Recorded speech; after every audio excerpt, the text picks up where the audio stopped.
Queridos, convido os irmãos a abrir as vossas Bíblias no segundo livro da Bíblia, livro de Êxodo, capítulo de número 3, versículo de número 13 até o versículo de número 15. Eu já quero aqui agradecer por essa oportunidade, louvar a Deus pela vida dessa igreja que nos recebeu tão bem. Nós fazemos apenas 5 meses que estamos congregando aqui e Deus só nos trouxe alegria neste lugar. Êxodo capítulo de número 3, versículo de número 13, 14 e 15. Amém? Vamos fazer a leitura? Então disse Moisés a Deus: eis que quando eu for aos filhos de Israel e lhes dizer: o Deus de vossos pais me enviou a vós, e eles me perguntarem: qual é o seu nome? Que lhes direi? Respondeu Deus a Moisés: eu sou o... Disse mais: assim dirás aos filhos de Israel: o eu sou me enviou a vós. Versículo 15. E disse Deus mais a Moisés: assim dirás aos filhos de Israel: o Senhor, o Deus de vossos pais, o Deus de Abraão, o Deus de Isaque e o Deus de Jacó, me enviou a vós. Este é o meu nome eternamente, e este é o meu memorial de geração em geração. Amém? Pode se assentar.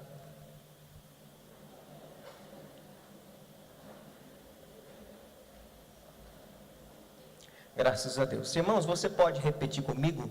Ele é. Amém. Queridos, nessa tarde eu recebi esse convite maravilhoso do pastor Benjamin, essa oportunidade ímpar e singular. Confesso para os irmãos que minha barriga gelou, e gelou muito, mas graças a Deus passou o frio na barriga, agora está um calor nas costas, mas hoje eu me encosto debaixo das asas do Onipotente e creio que Deus irá falar em nossos corações. Quem crê? Diz um forte amém aí. Graças a Deus. Queridos, nesse contexto eu preciso brevemente vos lembrar sobre a genealogia de Israel. Lembrando do nosso patriarca, o patriarca Abraão, que recebe uma promessa em Gênesis capítulo de número 12, pelo que Abraão gera a Isaque, Isaque gera a Jacó, e Jacó gera 12 filhos: Rúben, Simeão, Levi, Judá, Isacar, Zebulão, Dan, Naphtali, Gade, Áser, José e Benjamim. Esses 12 filhos se tornam uma tribo, ou melhor, uma nação, e essa nação é a nação de Israel. Pelo que em Êxodo nós encontramos Israel, os 12 filhos de Jacó, entrando no Egito com uma zona favorável. Por que zona favorável? Porque eles entraram no Egito sobre o domínio e sobre o governo de José, um de seus irmãos. Mas a Bíblia é clara e enfática em dizer que aquela geração vem a óbito, aquela geração não existe mais. José já se foi, os irmãos de José já se foram, o faraó que vivenciou o poder de Deus na vida de José já se foi, e quem assume agora o império, quem está reinando agora no Egito, é um novo faraó, e este faraó não quer saber dos feitos de Deus na vida de José. A única coisa que esse faraó está interessado e tira a sua atenção, e ouso até dizer o seu sono, é que este povo tem algo a mais. Esse povo tem uma mão poderosa e protetora sobre eles. A Bíblia vai dizendo que este povo, ele se multiplica grandemente, é muito grande a forma que eles se multiplicam, e além disso, este povo não é um povo normal, não é um povo comum. A Bíblia vai dizendo que as hebreias eram fortes, davam à luz, davam a filhos, e não precisavam de auxílio como precisavam as egípcias. Os homens eram homens grandes, fortes, eram varões vistosos. E sobe uma preocupação no coração de Faraó.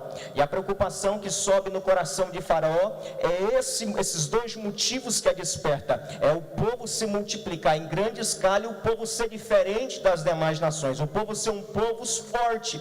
E a Bíblia vai dizendo que este Faraó toma uma decisão. Ele começa a escravizar o povo, ele começa a oprimir o povo, ele começa a castigar o povo, a fim de que o povo esteja estagnado, a fim de que o povo não cresça. No versículo de número 11, do capítulo 1 do livro de Êxodo, você vai vendo o Faraó colocando maiorais, ou seja, pessoas que estejam sobre os israelitas para os escravizarem na obra, no serviço. Só que o que me chama a atenção é o versículo de número 12, que vai dizendo que quanto mais os afligiam, tanto mais cresciam e se multiplicavam. Ao nosso ver, momentaneamente parece que não é nada, só que para quem lembrou aí agora da promessa que Deus fez a Abraão, há de conver comigo que a promessa era de se multiplicar, ou seja, a promessa era de crescimento. E o versículo 12 diz que quanto mais os afligiam, tanto mais se multiplicavam, ou seja, eles não ficavam estagnados, mas eles caminhavam sempre em direção à promessa. E detalhe, além deles não estarem estagnados, mas estarem se desenvolvendo, eles cresciam. Quem foi que disse que a aflição mata crente? Quem foi que disse que a aflição para crente? Quem foi que disse que a aflição neutraliza crente? Não, querido, a aflição te fortalece, a aflição te faz crescer. Vem comigo nessa história e vamos aprender mais um pouco disso. A Bíblia vai dizendo que este Faraó toma uma decisão.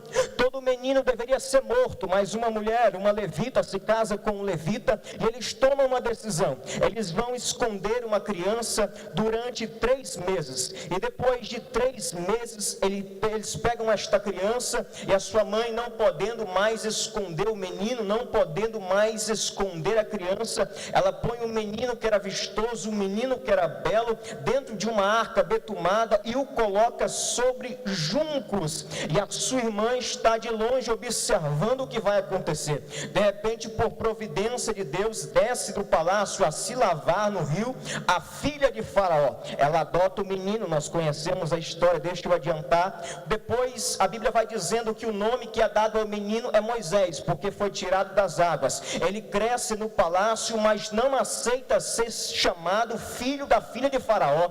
E a Bíblia vai dizendo que havia um desejo, havia uma preocupação, havia uma aflição em seu coração por causa dos seus irmãos, que era o povo afligido no Egito. E a Bíblia vai dizendo que certa feita ele sai e ele encontra uma situação que lhe deixa totalmente tomado por furor e por raiva. A Bíblia vai dizendo que ele vê um soldado egípcio ferindo um escravo, um irmão, um parente de sangue dele. A Bíblia vai dizendo que ele olha para a esquerda, olha para a direita, não vê ninguém, ele mata o soldado egípcio, esconde ele debaixo de uma areia e fica tudo bem, até que no dia posterior ele volta mais uma vez ali, e agora o conflito é entre 2 hebreus, 2 irmãos de nação de Moisés, e ele disse: olha, não briguem, para com isso não é de Deus. E aquele que estava promovendo a briga olha para ele e diz: quem é que foi que colocou você, rapaz, por juiz aqui no meio de nós?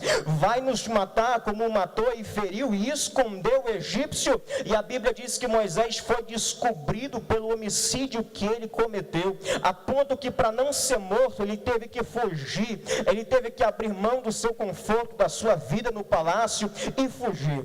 E a Bíblia vai dando continuidade à história deste grande homem, dizendo que ele se casa. E no capítulo de número 3, nós vamos encontrar a Bíblia dizendo que, apacentando as ovelhas do seu sogro Jetro, a Bíblia diz que Moisés, ele vê uma sarça, e sobre essa sarça desce um fogo, e esse fogo começa a arder a sarça, mas a sarça não se consumia, e aquilo chama a atenção de Moisés, pelo que ele diz: eu vou olhar para ver, que negócio é esse? Que bagunça é essa? Que é isso? Que visão? E quando ele vira para lá para observar o fogo que desceu sobre a sarça, a Bíblia diz que a ocasião do fogo é o anjo do Senhor que desceu ali.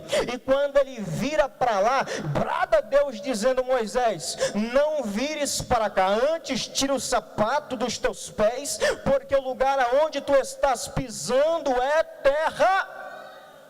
Quem acredita que aonde Deus fala é terra santa? Pois bem, Deus fala com Moisés, e o que Deus fala com Moisés é o que eu quero trazer à tona nesta noite. Deus disse para Moisés: Moisés, eu ouvi o sofrimento do meu povo, eu atentei para a angústia do meu povo e os conheci. E no capítulo 3, versículo 10, ele disse: agora eu vou te enviar a Faraó e você vai tirar o meu povo do Egito, meu povo não será mais escravizado. E no versículo de número 13, versículo número 14, Moisés pergunta a Deus: quem o Senhor é? Eu preciso levar notícia, eu não posso trazer recado de alguém sem saber quem é que me deu recado.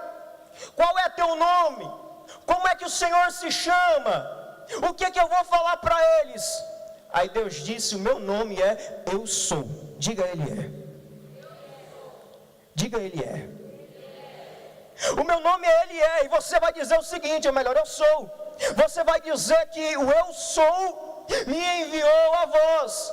E quer saber mais dos meus nomes? Deixa eu te falar aqui. Diz para esse povo que eu sou o Deus de Abraão, eu sou o Deus de Isaac, e eu sou o Deus de Jacó. E este é o meu nome eternamente, este é o meu memorial para sempre. Queridos, a Bíblia diz que Ele é. Só que para você, quem é que Ele é? Eu estava estudando o IBCamp com os irmãos, e eu achei uma parte da apostila que me chamou a atenção.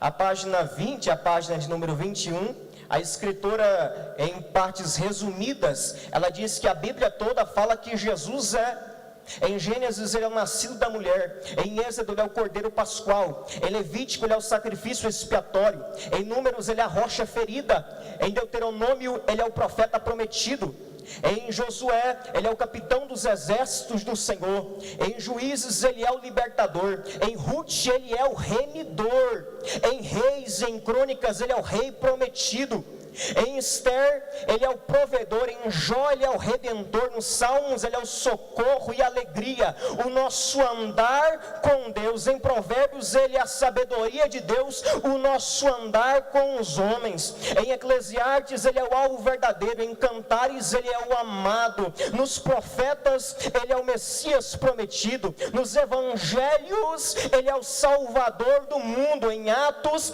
ele é o Cristo ressurgido, nas epístolas ele é o cabeça da igreja, e no Apocalipse ele é o alfa e o ômega. Ele é. Quem acredita que Ele é nessa noite? Aleluia. Eu sei que Ele é.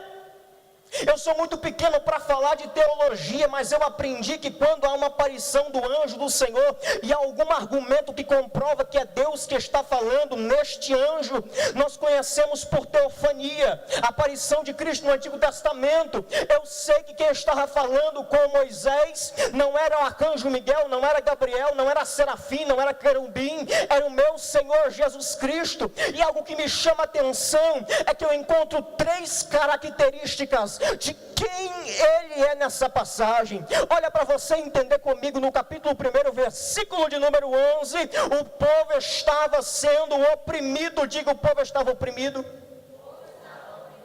O povo estava oprimido. No capítulo de número 2, versículo de número 25, quem trouxe a Bíblia, se quiser olhar rapidamente, diz o seguinte: e atentou Deus para os filhos de Israel e os conheceu. Deus, Ele é, mas quem Ele é? Ele é quem atenta para o seu sofrimento.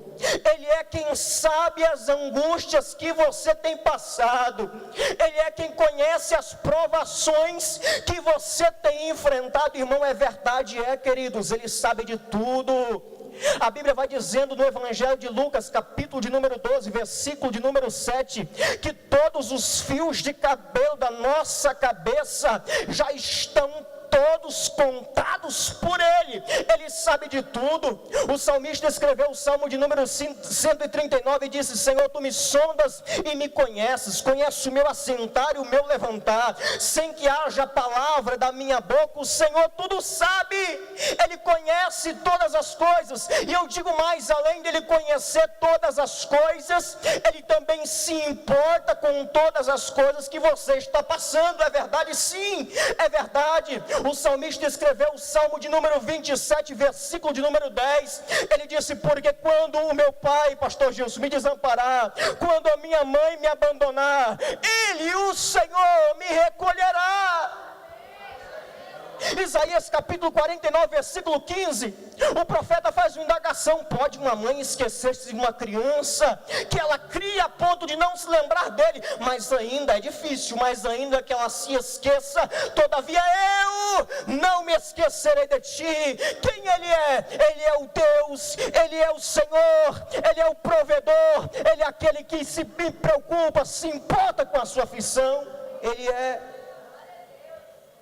Quando tem alguém angustiado, aflito, fraco, Ele manda embora? Não. Mateus capítulo 7, versículo de número 28, vinde a mim, todos vós que estáis cansados e oprimidos, que eu vos aliviarei. Irmãos, a Bíblia diz que Ele se importa por o que nós passamos. Sim, a Bíblia diz, mas eu, como menor desta casa, também digo: Ele é o Deus que nos liberta. O profeta messiânico Isaías escreveu no capítulo de número 10, versículo de número 27, acontecerá naquele dia que a carga será tirada dos seus ombros e o jugo do teu pescoço, e o jugo será despedaçado por causa da unção. Quem mora aqui em Trindade há mais de um ano já viu festa de Trindade, o desfile de carro de boi, aquele madeiro sobre os pescoços dos animais quadrúpedes? Aquilo se chama jugo, algo que prende pelo pescoço. O profeta está dizendo: olha, vai ser tirado a carga, o peso, o fardo, e vai ser tirado e despedaçado o jugo por causa da unção. E o interessante é que a palavra Messias no hebraico é ungido, e Cristo no grego é ungido. O profeta messiânico está dizendo o seguinte: vai acontecer que por causa de Cristo, quem está cansado vai ser aliviado, e quem está preso será liberto. Quem acredita? Ele liberta. Em Lucas capítulo de número 13, versículo de número 16, ele estava em uma sinagoga. E chegou uma moça e disse: olha, eu preciso ser curado, eu estou sofrendo. E Jesus olhou para ela e disse: pronto, está curada. Tocou na mulher e a mulher ficou sã. Chegou algum que dirigia a sinagoga e disse: olha, tem 6 dias na semana, está de brincadeira comigo? No sábado vocês vêm para cá para ser curado e fazer milagre? Pelo amor de Deus, vem em outro dia da semana. E a Bíblia vai dizendo que no versículo 16, Jesus responde eles dizendo: olha, vocês são hipócritas, porque esta mulher estava aprisionada e não convinha a mim libertá-la.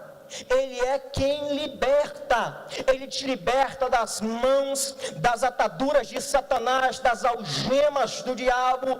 Só que quando você olha para o texto, capítulo 3, versículo 10, ele prometeu para Moisés que ia libertar o povo do Egito. Egito, tipologia, simbologia de mundo.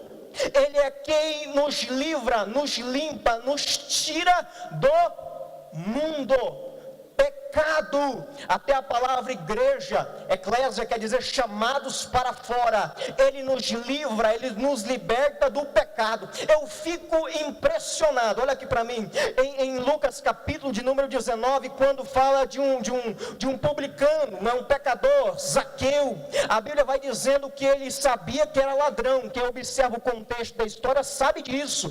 Ele subiu em uma figueira, uma árvore grande, para ver Jesus. E o interessante é que que quando ele toma atitude, ele não viu, ele foi visto. Ele para debaixo da figueira e disse: olha, Zaqueu, desce depressa, porque hoje me convém pousar em tua casa. Quando Zaqueu subiu, Zaqueu era publicano, Zaqueu era ladrão, Zaqueu fraudava, Zaqueu roubava, Zaqueu não prestava. Mas quando Zaqueu viu Jesus, Zaqueu desceu depressa dizendo: se eu roubei, eu dou agora 4 vezes mais, e tudo que eu tenho uma coisa, eu vou dar metade para os pobres. Ele é quem nos liberta de todo o pecado. Se você pecava, se você estava sentado no monturo do pecado e teve um encontro com Jesus, querido, a essência do pecado não pode existir mais na sua vida.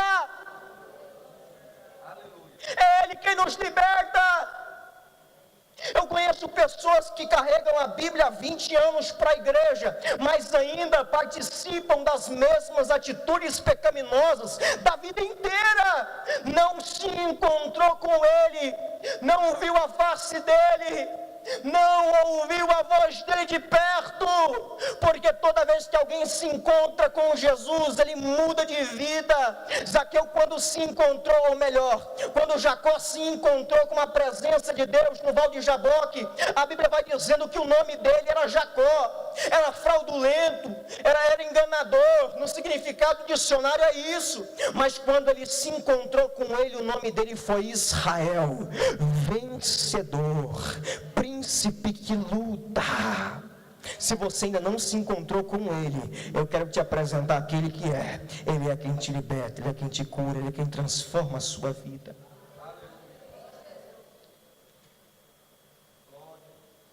Só mais uma vez, irmãos, estou quase terminando. Diga mais uma vez: Ele é. Primeiro, vamos lembrando, Ele é quem atenta para o nosso sofrimento, sim ou não?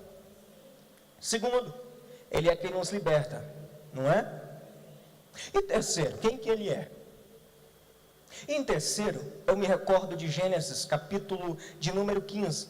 Eu dou ênfase no versículo de número 7. O versículo de número 7, ele vai dizendo que Deus fez uma promessa para Abrão. Deus disse para Abrão que a terra onde ele estava pisando seria dada a ele por herdade, herança. É teu, isso aqui eu vou te dar, é promessa. Ele fez uma promessa em Gênesis 15, 7.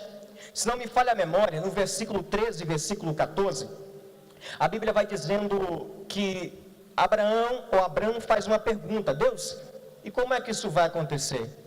Eu quero entender, porque eu já ia colocar aqui o Eliezer, o Damasceno, para ser o dono de tudo que eu tenho, e o Senhor disse que eu vou ser bem sucedido, a minha família será maior da terra, numerosa como a estrela do céu e a areia do mar. Me explica o que é isso. Aí Deus disse: olha, o teu povo será assolado por 400 anos, passarão por aflição 400 anos, mas eu vou julgar quem é que vos afligiu. E tem mais uma coisa: quando vocês saírem daí, não vão sair de mão banando, não é? Não vão sair com saco vazio, vocês irão sair com grande fazenda. Diga: grande fazenda. Deus fez uma promessa a Abrão. E se você olhar o que Deus responde a Moisés, no versículo de número 15, ele diz: olha, eu sou o Deus de Abraão, eu sou o Deus de Isaac, e sou o Deus de Jacó. Sabe o que Deus estava dizendo para Moisés? Eu sou o Deus de aliança, eu sou o Deus de promessas. E melhor, se você observar o versículo 21 e o versículo 22 do capítulo 3, olha o que vai dizer: e eu darei graça a esse povo aos olhos dos egípcios, e acontecerá que quando sairdes, não saireis vazios, porque cada mulher pedirá à sua vizinha, à sua hóspeda, vasos de prata e vasos de ouro e vestes, e porei sobre os vossos filhos e sobre as vossas filhas, e despojarei ao Egito. Deus disse que o povo seria escravizado, não disse? Cumpriu. Deus disse que ia castigar o povo que escravizou, cumpriu. E Deus está dizendo para Abraão que o povo sairia com grande fazenda. E Deus está confirmando para Moisés que o povo sairia carregando tudo que tem no Egito. A palavra despojar quer dizer arrancar, tirar tudo que tem, deixar o Egito limpo. Meus irmãos, eu não sei o que é que ele te prometeu, eu não sei o que é que ele falou para você, eu não sei qual foi a palavra do Eterno para a sua vida, mas de uma coisa eu sei, e me permita dizer, tudo que ele falou, ele é fiel para cumprir. Números 23, 19 diz o seguinte: Deus não é homem para que minta, nem filho do homem para que se arrependa das coisas que ele tem falado.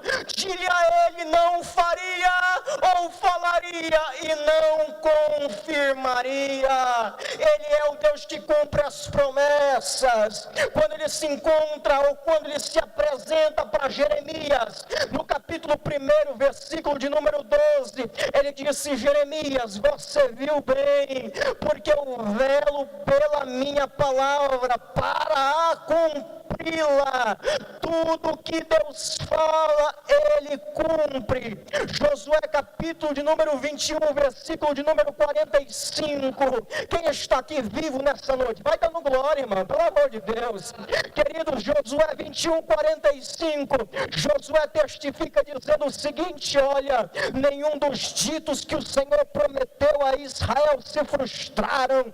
Antes, tudo quanto o Senhor falou aconteceu. O autor aos Hebreus, no capítulo de número 10, versículo de número 23, ele diz: retenhamos, pois, firmes a confissão da nossa esperança, porque fiel é o que prometeu. Quem ele é? Ele é quem se importa com a sua aflição. Ele é quem te liberta. Ele é quem cumpre as promessas da sua vida. Me permita aqui, com o pouco tempo que tenho. Ô irmão, retorno aqui está ruim, viu? Amém. Queridos, às vezes quando eu subo neste altar, é fácil me ver chorando. Às vezes eu estou chorando, irmãos, não é nem porque a unção desceu muito forte. Às vezes é, viu, irmão? Tem unção nesse altar. Mas às vezes não é. Às vezes eu choro de gratidão. Queridos, às vezes ocupar esse púlpito para muitos é normal. Para mim não é. Eu não vim de outra cidade. Eu nasci aqui. Eu sou trindadense. Tenho 20 anos de idade. Eu já frequentei essa igreja quando a minha mãe não estava doente. Eu lembro que eu fazia salinha com as filhas do pastor. Eu fazia bagunça, né? Eu ia para a salinha, eu fazia bagunça. Eu não nasci filho de pastor, eu nasci filho de alcoólatra. E a minha mãe me carregava para a igreja de vez em quando, mas nunca nasceu a mente de Cristo nela e nunca me deu bom testemunho. Enfim, aos 15 anos de Jesus, aos 15 anos eu aceitei Jesus. E aos 15 anos e meio eu fui em um culto. A minha sede, aquilo que mais eu procurava era ser batizado com o Espírito Santo. Eu fui a uma igreja onde o meu próprio pastor estava pregando. O pastor, que eu sou nascido na fé na igreja dele, estava pregando. E eu me lembro que eu subia aos montes, eu jejuava, eu orava, eu fazia voto para que eu fosse batizado com o Espírito Santo, mas isso não vinha, irmãos, eu não era batizado. E neste dia, eu me lembro que foi um dia normal, eu não jejuei, não paguei preço algum e fui, era o meu pastor que estava pregando, não era pastor de fora. E ele fez um apelo, só que algo incendiou meu coração, eu gosto muito de contar isso aqui. Eu fui até a frente, irmão André, e chegando à frente eu vi a bagunça dos irmãos, das irmãs, e aquele dia eu determinei que eu seria batizado com o Espírito Santo. Você vai entender o que eu estou falando. E eu comecei a dizer: Deus, me batiza. Desceu um obreiro, colocou a mão na minha cabeça e disse: dá glória, dá glória, dá glória. Eu lembro que todas as vezes que eu ia tentar ser batizado, eu fazia a mesma coisa: glória, glória, glória, glória. E não dava certo aquilo ali. Eu disse: hoje eu não vou fazer isso não, vou fazer diferente. Eu disse: Jesus, o Senhor, quem quiser, o Senhor pode me batizar. O Senhor pode, irmãos, e quando eu menos percebi, os meus olhos naturais se ocultaram, e os meus olhos espirituais se abriram. Disseram para mim que eu nem vi, que eu pulei mais do que pipoca, era quase 1,5 metro fora do chão.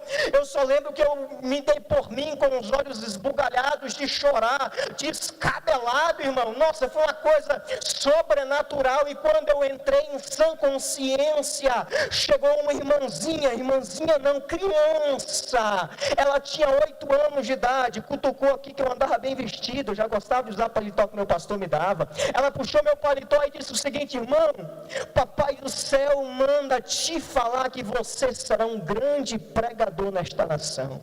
Eu disse: menininha bonitinha, tá bom minha filha, pode se sentar, eu sou um pouco gago, sou ruim para falar, mas pensa isso, 5 anos atrás, subia nos altares todo trêmulo, feito vara verde, irmãos, não conseguia falar nada. Dentro da minha casa o diabo começou a armar arapucas constantemente. Tinha dias que eu acordava e dizia: hoje eu largo mão de ser crente. O meu pai me atentava a madrugada inteira, bêbado, me xingando, e eu disse um dia pela madrugada: pastor, eu vou pegar esse cara hoje e vou descontar os velhos e os novos. E eu me lembro que eu tinha ali um hack. Sobre aquele hack eu tinha chegado do culto e colocado a minha Bíblia. Quando eu acordei sonolento, fora de mim pela madrugada, eu fui ao encontro dele cheio de raiva, mas quando eu fui perto dele, eu vi a Bíblia, e eu lembrei das promessas de Deus na minha vida, e eu disse: não, eu não posso. Voltei, passei noite chorando.